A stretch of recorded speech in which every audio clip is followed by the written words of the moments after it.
ശബരിമലയിൽ ജീവനക്കാരുടെ പണമിടപാടുകളിലെ അന്വേഷണവുമായി ബന്ധപ്പെട്ട ഹർജി ഹൈക്കോടതി ഇന്ന് വീണ്ടും പരിഗണിക്കും. കഴിഞ്ഞ മണ്ഡല മകരവിളക്ക് കാലയളവിൽ ശബരിമലയിൽ ജോലി ചെയ്തിരുന്ന ജീവനക്കാരുടെ ഇടപാടുകൾ അന്വേഷിക്കാൻ ദേവസ്വം വിജിലൻസിന് നിർദ്ദേശം നൽകിയിരുന്നു. ഇതിന്റെ റിപ്പോർട്ട് കോടതിയിൽ സമർപ്പിക്കും.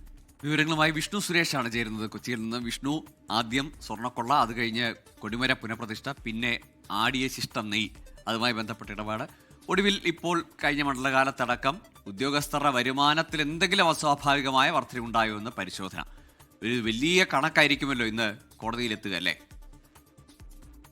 ഗൂഗിൾ തുടർച്ചയായ അഞ്ചാമത്തെ അന്വേഷണമാണ് ഹൈക്കോടതി ദേവസ്വം ബെഞ്ചിന്റെ ഭാഗത്തുനിന്ന് ഉണ്ടാകുന്നത്. അതിൽ ഈ വിഷയത്തിലാണ് കഴിഞ്ഞ മണ്ഡല മകരവിളക്ക് കാലത്ത് ശബരിമല സന്നിധാനത്ത് ജോലി ചെയ്തിരുന്ന ചില ജീവനക്കാരുടെ സാമ്പത്തിക ഇടപാടുകളിൽ ചില സംശയങ്ങൾ ദേവസ്വം വിജിലൻസിന് തോന്നുകയും അവർ അതിന്റെ പ്രാഥമികമായ വിവരങ്ങൾ ഹൈക്കോടതിയെ അറിയിക്കുകയും ചെയ്തു. ആ ഘട്ടത്തിലാണ് വിശദമായ പരിശോധനയ്ക്ക് നിർദ്ദേശിച്ചത്. അതായത് 2 ദിവസത്തിൽ മാത്രം 14 ലക്ഷം രൂപയുടെ ട്രാൻസാക്ഷൻസ് ഈ ശബരിമലയ്ക്ക് സമീപമുള്ള പോസ്റ്റ് ഓഫീസ് വഴി നടന്നിട്ടുണ്ട്.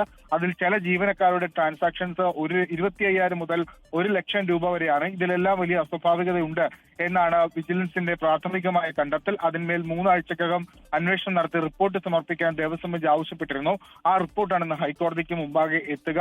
ഇതിൽ കൂടുതൽ ഉദ്യോഗസ്ഥർക്ക് പങ്കുണ്ടോ, ഇത് ഏത് തരത്തിലാണ് ഇത്തരത്തിൽ ഇവർക്ക് പണം ലഭിച്ചത് തുടങ്ങിയ കാര്യങ്ങളൊക്കെ ഇന്ന് ഹൈക്കോടതി ദേവസ്വം ബെഞ്ചിനെ അറിയിക്കും. അതിനുശേഷമായിരിക്കും ഇതൊരു വിശദമായ തീരുമാനത്തിലേക്ക് കോടതി പോകുക. അത് ആ റിപ്പോർട്ട് പരിഗണിച്ച ശേഷം. ശരി വിഷ്ണു, ഏതായാലും ശബരിമലയെ അടിമുടി ശുദ്ധീകരിക്കാനുള്ള നടപടികളുമായി ദേവസ്വം ബെഞ്ച് അങ്ങനെ പോവുകയാണ്. ഇന്നത്തെ കണക്കെടുപ്പ് അല്ലെങ്കിൽ ഈ ഉദ്യോഗസ്ഥരുടെ വരുമാനത്തിൽ എന്തെങ്കിലും സ്വാഭാവികമായ വർധന ഉണ്ടായിട്ടുണ്ടോ എന്നതാണ് പരിശോധന. ഇത്തരത്തിലൊരു പരിശോധനയൊക്കെ ഒരുപക്ഷെ ആദ്യമായിട്ടാണ് ശബരിമലയുമായി ബന്ധപ്പെട്ട് നടക്കുന്നത്. അതിൽ ആരെങ്കിലും കുടുങ്ങുമോ ഇല്ല എന്നത് കണ്ടറിയേണ്ടിയിരിക്കുന്നു. ലോകത്തെവിടെയായാലും ഏത് സമയത്തും 24 വാർത്തകളും ഓഗ്മെന്റഡ് റിയാലിറ്റി പാക്കേജുകളും എക്സ്പ്ലെയിനറുകളും വിശദമായി കാണാൻ ഞങ്ങളുടെ യൂട്യൂബ് ചാനൽ നിങ്ങൾക്ക് സബ്സ്ക്രൈബ് ചെയ്യാം.